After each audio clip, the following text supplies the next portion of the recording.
Tips about being more productive. Okay, so if you're feeling overwhelmed and you're feeling like you don't know where to start, the most important place to start is your own head. Get a pen and paper, dump it all down onto the page, and you'll just immediately feel better as a starting point. The most important, I'm often asked, what's the most important thing in your book? If someone's read my book, to make happen so that you're more productive.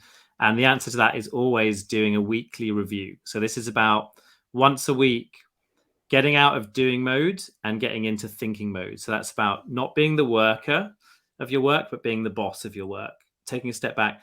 And what that's about is looking at all the projects that you're working on, looking at all the things that are available to you to do over the next week, lining that up with your calendar, thinking ahead, spending a few seconds just thinking about the outside world and what else is going on and who else needs stuff, and just taking that step back to do all of that as a quality piece of thinking in one go, rather than what we all do, which is we're constantly having some of those thoughts at different moments of the day, but it's very fragmented. That will save you time. So it feels like an extra hour, a couple of hours that you need to add into your week to make that happen.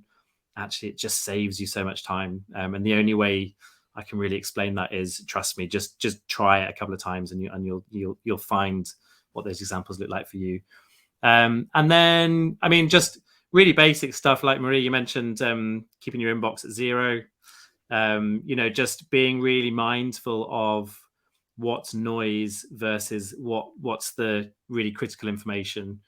And the final thing I would say is when we think about making space for what matters, we have to really hone down and be ruthless around what is actually my priority. Like what's the big priority? If you've got 15 priorities right now, you have no priorities.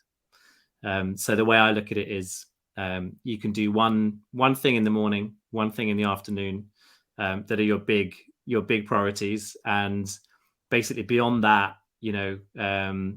like you'll be out of control really quickly if you try and be more ambitious than that. So that's about being ruthless and saying no to lots of stuff. But really productivity is, it's about doing less, but being really purposeful with what you do. It's not about trying to do everything.